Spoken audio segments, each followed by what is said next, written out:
दोस्तों, लालच इंसान का सबसे बड़ा दुश्मन है। वो हमें अंधा और खुदगर्ज बना देता है।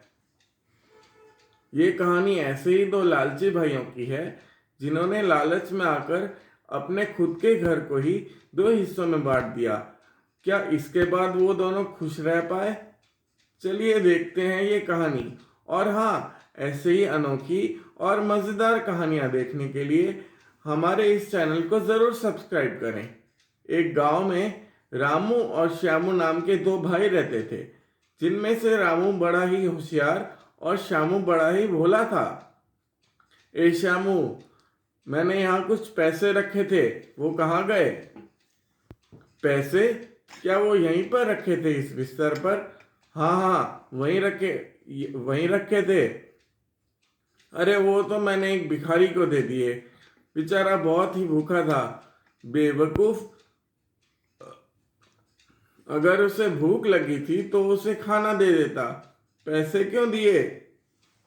अरे लेकिन अगर उसे मैं खाना दे देता तो मैं क्या खाता, इसलिए मैंने उसे पैसे दे दिए। मूर्ख, तुम तो गधे से भी गधे हो। अब पैसे कहाँ से आएंगे? क्या तुम भीख मांग कर लाओगे? नहीं रामू भैया, अगर आपको इतनी ही जरूरत है तो मैं उस भिखारी को ढूंढ कर लाता हूँ, अब उससे पूछ लेना। श्यामू की मूर्खता से तंग आकर रामू अपने बीमार पिताजी के पास जाता है और उनसे कहता है, पिताजी, मुझे इस गधे श्यामू के साथ नहीं रहना, मैं यहाँ से जा रहा हूँ। आप मेरे हिस्से का जो भी है वो आप मुझे दे दीजिए। रामू की बातें सुन पिताजी परेशान हो जाते हैं। वो हमेशा यही चाहते थे कि उनके दोनों बेटे खुशी खुशी एक साथ रहें। सुनो रामू, मेरे पास जो भी है उसमें तुम दोनों का एक समान हक है, इसलिए ये बंटवारा मैं नहीं कर पाऊंगा। दूसरे ही दिन उनके पिताजी का देहांत हो जाता है। दोनों ही भाई बड़े दुखी होते हैं, लेकिन रामू फिर भी श्यामू से छुटकारा पाने की कोशिश करता है।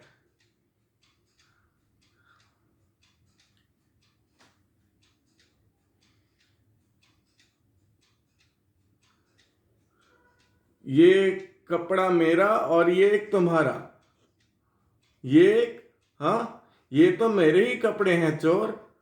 ये एक मुर्गी मेरी और मुर्गी तो एक ही है भाई। अब क्या करें? एक काम करते हैं भाई, तुम इस मुर्गी को रख लो और इसके अंडे मैं रखूंगा। हाँ, सच में? क्या मैं मुर्गी रख सकता हूँ? हाँ हाँ, सच में। पर याद रखना, अंडों पे सिर्फ और सिर्फ मेरा ही हक होगा।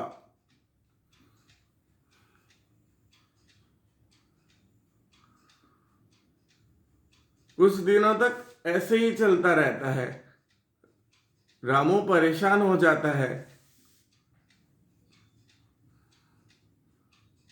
रात को वो जब बिस्तर के पास आता है तो वो देखता है कि उस पर डाला हुआ गद्दा गायब है। श्यामू, अब इस बिस्तर का गद्दा कहाँ है? अरे वो तो मैंने आज सुबह ही उसे धोने डाला है, लगता है अभी तक सूखा नहीं। मूर्ख, अब मैं सोऊंगा किस पर? वो तुम देख लो भाई, मैं तो चला सोने। कुछ दिनों तक ऐसे ही चलता रहता है। रामू परेशान हो जाता है और आखिरकार उसे अपनी गलती का एहसास होता है। श्यामू, मुझे माफ कर दो।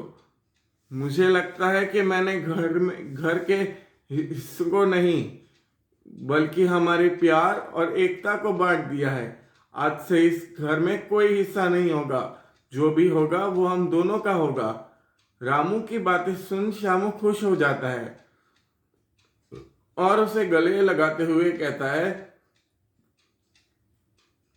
रामू, हमारे पिताजी भी यही चाहते थे कि हम खुशी खुशी एक साथ रहें। तो दोस्तों, देखा आपने कैसे लालची भाइयों को अपनी ही गलती का एहसास हुआ। लालच हमेशा रिश्तों में दरार पैदा करती है, इसलिए लालच को दूर रखकर हमें हमेशा स्नेहा भाव से खुशी खुशी एक साथ रहना चाहिए। हो गया।